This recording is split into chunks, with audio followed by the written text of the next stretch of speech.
Warren Buffett adalah seseorang yang memiliki kekayaan lebih dari 130 miliar dolar atau sekitar 2.100 triliun.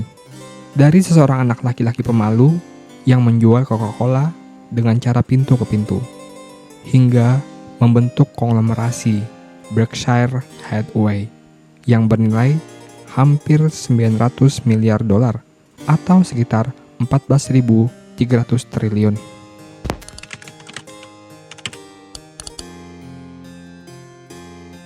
The Oracle of Omaha ini telah dan tetap menjadi salah satu orang terkaya di dunia. Tetapi, apa yang membuatnya begitu unik di antara orang kaya lainnya? Dia tidak mewarisi kekayaannya dan juga tidak memperolehnya dengan berinovasi dalam teknologi atau membuat bisnisnya sendiri. Melainkan, dia menumbuhkan kekayaannya melalui investasi di pasar modal dan berbagai bisnis. Kekayaan besar Warren Buffett terdapat pada kepemilikan atas Berkshire Hathaway. Tetapi awal karir Buffett jauh lebih sederhana. Ia lahir di Omaha pada tahun 1930, tepat ketika The Great Depression dimulai. Pasar saham jatuh setengah dibandingkan tahun sebelumnya, dan Nebraska terkena dampak yang sangat keras. Ekonomi negara bagian ini bergantung pada pertanian, dan harga hasil pertanian yang jatuh membuat banyak perusahaan hancur. Buffett sendiri cukup beruntung dilahirkan dalam keluarga seorang broker saham lokal, yaitu Howard Buffett. Saat masih kecil, Warren adalah seorang anak yang pemalu dan pendiam, yang menghabiskan sebagian besar masa kecilnya sendirian, membaca buku di perpustakaan ayahnya, dan dari perpustakaan inilah dia mengembangkan obsesi awalnya dengan investasi dan bisnis. Dengan antusias ingin mengaplikasikan pengetahuan yang baru, dia mendekati kakeknya yang memiliki toko kelontong lokal, memintanya apakah bisa memberikan minuman kepada Warren, sehingga dia bisa pergi dan menjualnya di sekitar lingkungan. Dan akhirnya kakeknya setuju. Akhirnya pada usia 6 tahun, Warren memulai usaha pertamanya, yaitu menjual Coca-Cola dengan cara pintu ke pintu dan menghasilkan 5 sen untuk setiap paket kalengnya. Dia pun segera menambahkan beberapa barang lain ke usaha kecilnya itu. Dan hanya setahun kemudian, Warren sudah menjual permen karet, majalah, dan Coca-Cola sambil menghasilkan keuntungan yang lumayan baginya. Pada saat itu dia berusia 11 tahun. Warren menggunakan uang hasil berjualannya untuk membeli saham pertamanya. Membeli 3 saham untuk dirinya sendiri di sebuah perusahaan minyak dan gas bernama City Service, dengan setiap saham bernilai 38 dolar. Akan tetapi setelah membeli, nilainya pun turun menjadi sekitar 27 dolar per saham. Meskipun merasa cemas, dia tetap memegangnya dengan erat dan menunggu sampai nilainya naik menjadi 40 dolar sebelum menjualnya. Meskipun dia berhasil mendapatkan keuntungan, Warren menyadari bahwa saham yang sama kemudian melonjak menjadi lebih dari 200 dolar. Berita tentang kesempatan yang terlewatkan ini membuatnya tersiksa, tetapi itu mengajarkan padanya sebuah pelajaran penting. Pengalaman dan kesalahan-kesalahan ini membantu Warren menjadi jauh lebih bijaksana dibandingkan anak laki-laki biasa seumurannya. Beberapa tahun kemudian, ayahnya terpilih untuk menjabat periode pertamanya sebagai anggota Kongres Amerika Serikat. Dan sebagai hasilnya, seluruh keluarga Buffett pindah dari Omaha ke Washington DC. Di sana Warren Buffett mendapatkan pekerjaan nyata pertamanya di usia 14 tahun, yaitu mengantarkan surat kabar untuk The Washington Post. Namun dia tidak puas dengan uang yang dihasilkan. Akhirnya dia mengambil pekerjaan lain dengan salah satu pesaing mereka, yaitu Times Herald, dan mulai mengantarkan surat kabar secara bersamaan. Akhirnya dia menghasilkan 179 dolar per bulan, yang akan setara dengan 48 juta rupiah dalam mata uang saat ini. Buffett kemudian menggunakan pendapatan dan tabungannya untuk membeli mesin pinball dengan seorang teman dan memasangnya di sebuah barbershop. Tak lama kemudian, mereka membeli 2 mesin pinball lainnya. Dan di akhir setiap minggu, mereka akan membagi keuntungan antara mereka dan pemilik toko yang menjalankan toko tersebut. Mereka kemudian menjual mesin mereka seharga $1.200. Dan dengan uang yang dia dapatkan, Warren membeli propertinya yang pertama, yaitu sebidang tanah seluas 40 hektar di Nebraska. Yang paling hebat dari semua ini adalah Warren pada saat itu baru berusia 15 tahun ketika dia membeli tanah pertanian itu. Bahkan pada usia muda itu sudah jelas bahwa anak laki-laki dari Omaha ini sedang mengejar sesuatu yang besar. Dan Warren mengatakan kepada teman-temannya di sekolah, jika dia belum menjadi miliuner di umur 30 tahun, dia akan lompat dari gedung tertinggi yang bisa dia temukan. Setelah lulus dari sekolah menengah pada tahun 1947, Warren mendaftar di University of Pennsylvania dan mampu membayar studinya dengan pendapatan dari pertanian Nebraska-nya yang dia sewakan.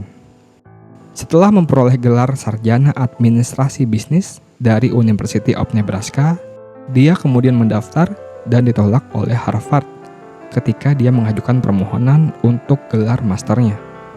Namun penolakan ini ternyata menjadi berkah bagi Warren yang membawanya untuk mendaftar di Columbia Business School, di mana dia bertemu dengan guru yang akan mengubah hidupnya, yaitu Benjamin Graham. Benjamin Graham adalah seorang ekonom dan investor yang karya tulisannya sudah akrab bagi Buffett. Bahkan hanya beberapa tahun setelah lulus, Warren pergi bekerja untuk Graham di perusahaan investasinya.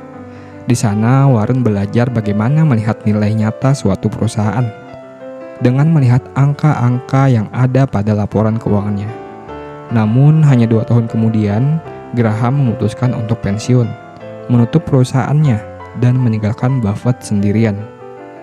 Tapi kerja keras Warren tidak hanya sampai di sini. Setelah belajar banyak dari Benjamin Graham dan menabung pada tahun 1956 di umurnya yang ke-25 tahun, Warren Buffett kembali ke Omaha dan mendirikan perusahaannya sendiri, yaitu Buffett Associates Limited. Meskipun memiliki cukup uang untuk menyewa ruang kantor dan mempekerjakan orang, Warren memilih untuk menggunakan kamar tidur di rumahnya dan mengelola bisnisnya sendiri. Dia mengajak beberapa teman dan keluarganya untuk berinvestasi dengan total $105.000. Dan segera setelah itu, dia memulai perusahaan kecilnya. Dengan ajaran yang diberikan oleh mentornya, Warren Buffett mulai berinvestasi ke saham-saham yang undervalue. Tetapi Buffett mengambil filosofi ini ke tingkat yang ekstrim dengan membeli perusahaan-perusahaan yang berkinerja buruk dan hampir bangkrut, membelinya dengan harga yang sangat murah, hingga bahkan bila perusahaan tersebut dilikuidasi atau dijual aset-asetnya, nilai jual aset tersebut masih lebih tinggi daripada harga yang Buffett bayar untuk membeli perusahaan tersebut. Strategi ini disebutnya sebagai Cigarette atau punting cerutu. Ibarat mengambil punting cerutu yang dibuang di jalanan, lalu menikmati beberapa isapan terakhirnya secara gratis.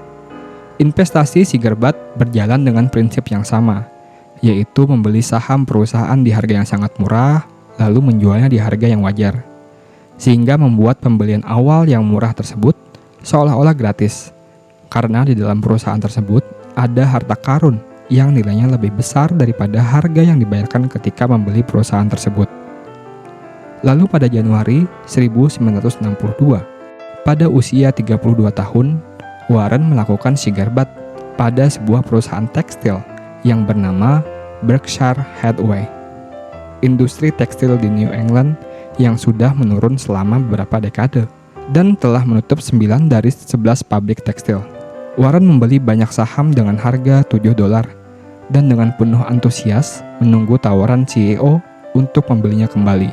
Beberapa tahun kemudian, kedua pria itu berjabat tangan pada harga $11.50 per saham.